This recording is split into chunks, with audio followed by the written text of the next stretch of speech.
வணக்கம் ஃப்ரெண்ட்ஸ், நம்ம இப்போ திண்டுக்கல் பக்கத்தில் இருக்கிற சிறுமலையில் இருக்கிற நம்ம கலியுக அகஸ்தியர் ஜீவசமாதி அந்த கோயிலுக்கு தான் வந்திருக்கோம்.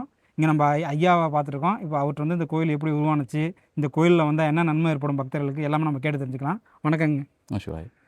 இது வெள்ளிமலை சிவன் கோயில் ஆதி காலத்திலே இருக்குது. ஆனால் அது வந்து கரெக்டாக ரன்னிங் இல்லாமல் இருந்தது. அதுக்கப்புறம் கலியுக அகஸ்தியர் இந்த மலைக்கு வந்தார். மலைக்கு வந்ததுக்கப்புறம் இந்த அகஸ்தியர்புரம் சொல்கிற பேரில் ஒரு ஊர் உருவாக்குனார். அப்புறம் இவர் வந்து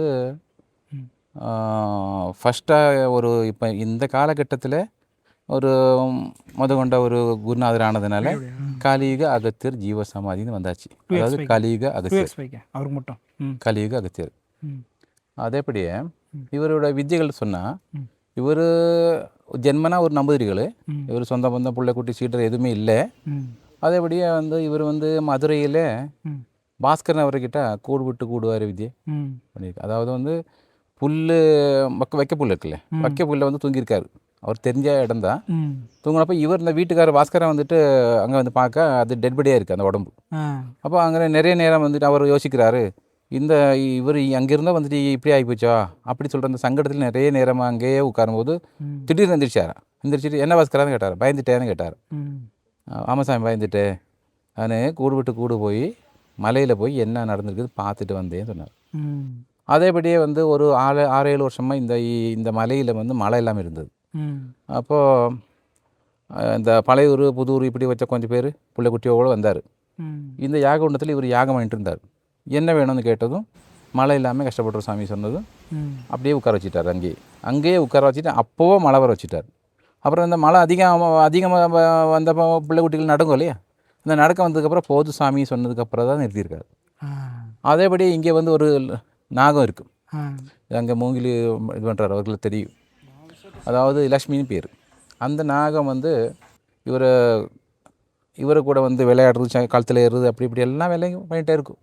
அதேபடியே குட்டி நாகெல்லாம் இந்த தாடியில் வசிக்கும், பக்கத்தில் தூங்கிட்டு இருக்கும். அந்த மாதிரி இருந்த காலகட்டங்களுக்கு. அதேபடி இந்த ஆதிவாசி முடிய முத்தம்மான்னு சொல்கிற சம்மந்தப்பட்ட ஆளுகளுக்கு 2 இரட்டை பிள்ளைக்கு வந்து உயிர் போச்சுன்னு சொல்கிற காலகட்டத்தில் இருக்கும்போது திருப்பி அந்த காட்டுவாசிகள் ஆதிவாசிகள் கொண்டு வந்து இவரோட முன்னாடி கொண்டு வந்து அவர் அழுகை அங்கேயே வச்சுட்டு அழுகா வீடு சொன்னார். கொஞ்சம் நேரத்தில் திருப்பி உயிர் கொடுத்துருக்காரு. இந்த மாதிரி நிறைய விஷயங்கள் இன்னும் சொன்ன போட நிறைய இருக்குது. இந்த மாதிரி நிறைய விஷயங்கள் செஞ்ச ஒரு இடம் இது. இதை பற்றி என்ன சொல்ல வர சொன்னால், ஜீவசமாதி சித்திகள் அதிகம் அடைஞ்ச ஜீவசமாதிக்கு போனால் நம்ம சூப்பர் மார்க்கெட்டில் போனால் நிறைய பொருள் கிடைக்கும் இல்லையா, அது மாதிரி இருக்கும். சித்திகள் கொஞ்சம் அடைஞ்ச ஏதாவது ஒரு சித்தி அடைஞ்ச இடத்துல அதான் இருக்கும். அதே இடத்துல அன்னதானம் மட்டும் போட்டு ஒரு சித்தர் சாமியார் ஆகிட்டா அவங்கக்கிட்ட அன்னதானம் போடுற அது மட்டும்தான் இருக்கும். அதுக்கப்புறம் மீறினது இருக்காரு. இதேபடி தான் கடவுளும் நிறைய கடவுள் இருக்குது. எந்தெந்த கடவுளை கும்பிடுறோன்னா அந்த கடவுளோட செயல்பாடை பொறுத்து இவனோட சுபாவம் நடக்கும். அதிகம் கும்பிடும்போது கொஞ்சம் ஜஸ்ட் வணக்கம் கொடுக்குறதில்ல, அது வந்து செயல்பாடுக்கு ஆகாது. சித்திகள் அதிகம் இருந்ததுனால, அஷ்டமா சித்தி சம்மந்தப்பட்ட சித்தர் ஆனதுனால மிகவார நன்மையான காரியத்துக்கு எது வந்து இங்கே கேட்டு மனசார வந்து இங்கே கேட்டால் கண்டிப்பாக உறுதியாக நடக்கும். நடந்திருக்கு சொல்கிறத உண்மை. உங்களை சந்தித்ததில் எங்களுக்கு ரொம்பவும் சந்தோஷம். இந்த செய்தியை வந்து நாங்கள் உங்களால் முடிஞ்ச வரைக்கும் நிறைய பேருக்கு நாங்கள் கொண்டு போய் சேர்க்குறோங்க. இதெல்லாம் இறைவனோட அருளாக இருந்தால் தான் எங்களால் இங்கே வர முடியும். அது ஒரு அருள் கிட்டதால எங்களுக்கு கிடைச்சி வந்திருக்கோம், உங்களையும் பார்க்க முடிஞ்சுது. அதான் ரொம்ப சந்தோஷங்க. வேறு ஏதாச்சும் சொல்ல விரும்புகிறீங்களா? மக்களுக்கு வந்து என்னோட இப்போ நான் ஒரு சுவாமிஜின்னு வச்சுக்கோ, சித்தர் என்ன வேணால் சொல்லலாம். உங்களுக்கு இஷ்டத்துக்கு நம்ம பேர் போட முடியாது, உங்கள் பேர் போடணும். அப்போது என்னுடைய அதாவது மக்களுக்கு என்ன குறை இருக்குதுன்னு நான் கணக்கு போடும்போது என்னோட மனசுக்குள்ளே வந்தது அறிவு, அதாவது ஞானம். ஞானம் எங்கேருந்து கிடைக்கும் சொல்கிறேன். நான் சிவபக்தன்.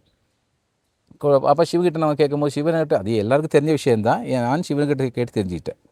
அப்போ என்ன சொன்னால் சரஸ்வதி, அதுதான் ஞானம். அதாவது நம்ம அறிவு கொடுக்கறதும், நம்ம என்ன பண்ணணும், ஏது பண்ணணும், எப்படி இருக்கணும், எல்லாம் அறிவு கொடுக்குற நம்பர் 1 கடவுளை வந்து சரஸ்வதி, அதாவது சரஸ்வதி ஞானம். இப்போ சிவஞானம் இருக்குது. சிவன் அதிகம் கும்பிடும்போது மோட்ச ஞானத்துக்கு போயிடும், அது பெருகொண்டது. இது சரஸ்வதி ஞானம் வந்து மக்களுக்கு எல்லாம் தேவையானது. இப்போது அதாவது வந்து எப்படி நம்ம அதனை கொண்டு வரணும் மக்களுக்கு தெரியாதே. அது ஈஸியான ஒரு வழி என்ன சொன்னால் சிம்பிளான, அதாவது வந்து கிழக்கு பார்த்து தர்பப்புல் கிழக்கு பார்த்து தர்பப்புல் போய் மலைக்கு மேலே உட்கார்ந்து சரஸ்வதி மந்திரங்கள் ஜபிக்கணும். அதாவது வந்து ஓம் ரீம் ஹைம் ரீம் ஓம் சரஸ்வதி நமஹான், அது பீஜாட்சர மந்திரம். அதில் இன்னொரு மந்திரம் சரஸ்வதி நமஸ்திபியம் வரதே காமரூபிணி நிர்விக்னம் குருவே தேவி சர்வகாரேஷு சர்வதான். இந்த மந்திரம் ஏதோ ஒரு மந்திரங்கள் இதில் ஏதாவது ஒரு மந்திரங்கள் 108 தடவை ஜபிக்கணும் டெய்லி. காலையில் எந்திரிச்சதும் அப்பா அம்மாவோட கால் தொட்டு வணங்கி அதுக்கப்புறம் நம்ம வேலைகள் பார்த்து அதுக்கப்புறம் கிழக்கு பார்த்து டெய்லி ஜபிச்சிருந்தால் அவனோட வாழ்க்கை நல்லபடியாக போகும். அது வந்து சரஸ்வதி மந்திரங்களுக்கு சரஸ்வதி கண்ணுக்கு தெரியாத மக்களுக்கு, சாதாரண மக்களுக்கு அது வந்து எங்கே குடிக்கொள்ளும் சொன்னால் இது ஆத்மாவில் குடிக்கொள்ளும். ஆத்மாவும் கண்ணுக்கு தெரியாது, சரஸ்வதி கண்ணுக்கு தெரியாது இல்லை, அதில் இருக்கும். அது நல்ல வேலை செய்யும். அதேபடியே ரெண்டாவது என்ன சொன்னால் மூளை சொன்னால் மூளையில் எல்லா விஷயம் இருக்கு இல்லையா, அதனால மூளைக்கு தகுதியான சரஸ்வதி தான். இதை எடுப்பா, இந்த வல்லாரைக்கீரை பார்த்தியா? வல்லாரைங்களா? ஜூ பண்ணிக்கப்பா. அது வல்லாறு, இதுதான் வல்லாரைக்கீரை. இதுக்கு வந்து சம்ஸ்கிருதத்தில் வந்து சரஸ்வதி மூலிகைன்னு பேர். சரஸ்வதி மூலிகை. இதில் என்ன பண்ணணும், பச்சையாக எடுத்துகிட்டு கழுகி சாப்பிட்றணும். இதை இப்படி கட் பண்ணணும். ஆனால் இது எடுக்கும்போது என்ன பண்ண சொன்னால் சரஸ்வதி தாயை எனக்கு புத்தி அறிவு கொடுத்துட்டு வேண்டிட்டு சாப்பிடும்போது சரிக்கும் வேலை செய்யும், நல்ல வேலை செய்யும். இதுதான் மெயின் பாயிண்ட். நிறைய விஷயங்கள் இருக்குது, அது இப்போ நிறைய சொல்ல வேண்டிய வரும் சொன்னால்.